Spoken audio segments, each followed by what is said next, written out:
Welcome back to the Nintendo Wiretap. My name is Amiibo Jason, and on today's episode, we're going to do things a bit different. Now, if you've tuned into the Nintendo Wiretap in the past, you know that we typically focus on one or two stories, but on today's episode, and going forward, if you guys like this format, we're going to take a look at all of the amazing Nintendo news that happened today, as seen on NintendoWire.com.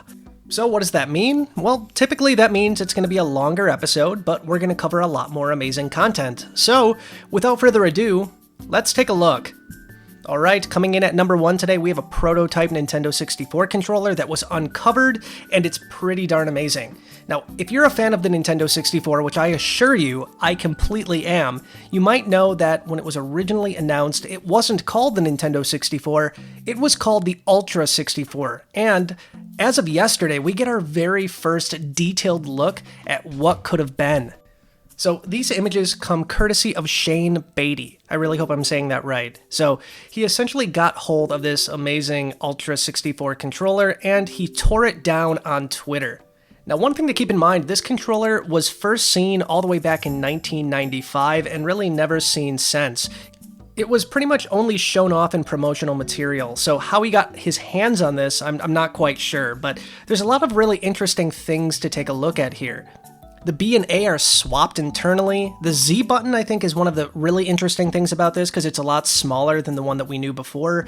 But I think the more interesting thing about this thing is that it had a full 360 degree of motion analog stick. It looked almost kind of like a more modern analog stick, and it doesn't really look anything like what we got in the final product when the Nintendo 64 released. Now, if you're a fan of video game history or the Nintendo 64, I highly recommend you check out his entire teardown and breakdown of this device. It really is amazing. I have a link to all of that in the description down below. Make sure to go and check that out. Alright, moving on to story number 2. This one's going to be a pretty quick story. We get some brand new Final Fantasy Crystal Chronicles artwork, and just a really quick disclaimer, I'm a massive fan of the Final Fantasy series. Crystal Chronicles was an amazing game on the GameCube, so I am really excited that this one is coming out. So if you don't know this, Final Fantasy Crystal Chronicles is coming out on the Nintendo Switch on January 23rd of 2020. And to really celebrate that announcement, the game's art director has painted up a new piece featuring all of the game's playable races, a couple of floofy Moogles, and a gorgeous crystal backdrop. If you're a fan of Final Fantasy, I highly recommend you check this one out. I know a lot of people didn't get a chance to play this when it first came out, so I'm happy that we're getting a second chance at this one.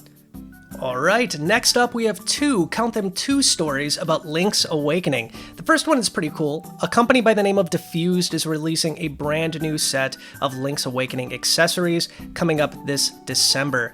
Now, if you're a fan of Link's Awakening like I am, I think there's something here for you. You have things like a keychain, they have shirts, sweatshirts, hats, wallets, you name it. Some really cool stuff with artwork from the game, and it looks incredibly high quality. Now, these newly revealed items aren't yet available for pre-order, but you'll have to wait until December before you can really pick these up. There's no solid release date specifically on when exactly in December they're coming out, but stay tuned. Nintendo Wire is going to let you know as soon as we get any information about any of these amazing items. But I would also keep in mind that these probably won't come cheap, so keep that in the back of your mind and start saving for December. Alright, and the second Link's Awakening story is Link's Awakening tops the UK charts, which is not a major surprise, but I'm pretty happy to see this. So the Link's Awakening remake on Switch is number 1 on the UK boxed sales charts. It surpassed Borderlands 3, which is pretty great, and with this release, this is the third time a Zelda game in the UK has made it to the number 1 spot. The last 2 games to do that were The Wind Waker and Ocarina of Time. Now, the remake of the Game Boy Classic is also the fastest selling Switch game of the year in the UK too, just flying past Super Mario Maker's 2 numbers as well. Now, I'm not gonna lie, I binged this game over the weekend, I beat it, I loved it, and I really hope Nintendo does even more amazing things like this. I would love to see A Link to the Past really made in the same kind of format, and heck, maybe even bring A Link Between Worlds over to the Nintendo Switch too. I'd love to play that on my brand new Nintendo Switch Lite. But what do you guys think about this story? Did you guys pick this game up? Did you love it as much as me? Let me know your thoughts on the game, on the sales numbers in the comments down below. Alright, we're still going, so here comes the next story. Nintendo turns 130 years old. Now, in an anniversary that makes the company well over the age of any human being that's ever lived, Nintendo celebrates its 130th birthday today, September 23rd. Now, the company was originally incorporated all the way back in 1889, and they made these things called Hanafuda cards. These cards are something that Nintendo was incredibly well known for, and they've even re-released them with Nintendo characters in the past to celebrate their history. I mean, after that, Nintendo made some very strange items too. They were mostly a toy company. They made things like love testers. They even made the Ultra Hand, which is one of the craziest toys I've ever seen. And of course, years and years later, they got into the video game industry with arcade cabinets and handhelds, and finally the Nintendo Entertainment System, and really changed the way people saw video games. So, from everybody here at NintendoWire.com, happy 130th birthday, Nintendo. Here's hoping for 130 more. Alright, still with me? Only a few stories left to cover. This next one is pretty cool. Monster Boy and the Cursed Kingdom got an update that really matches the UI of the game with your Nintendo Switch Lite.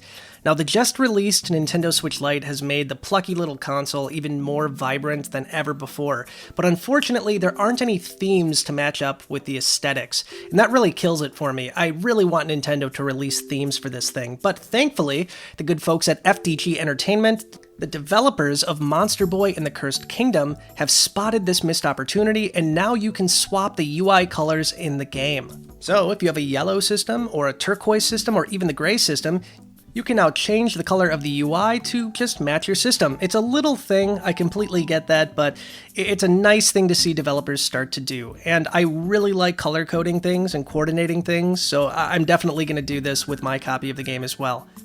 Alright folks, you made it to the very last story of the day. You might know this, you might not. In Japan, there is a Dragon Quest XI Nintendo Switch bundle that's coming out. It's called the Lotto Edition, and it's absolutely gorgeous.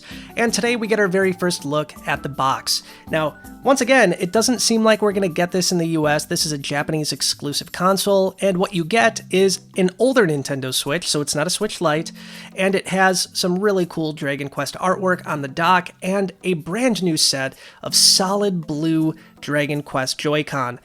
On the right Joy-Con, we have a slime, and on the left Joy-Con, it looks like a liquid metal slime, which is a pretty cool monster that you fight in the game. Now, sadly, the only way to get this outside of Japan is to import it, and at the moment, most import sites are pretty much sold out of this thing, but at least for the time being, if you want to just look at it, you can take a look at this amazing box art and just think of how great it would be if it came to the US. Yeah, I know, that kind of sucks, but what are you gonna do?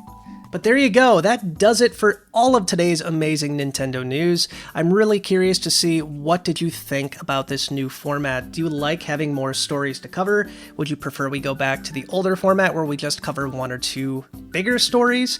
Personally, I like the idea of kind of compressing all of the day's news into one video. I think that would separate us from a lot of other Nintendo sites out there as well. But honestly, it's all up to you. Do you guys like this? Do you hate it? Let me know in the comments down below. I'm gonna read every single one of them. I really look forward to see what you guys think about this.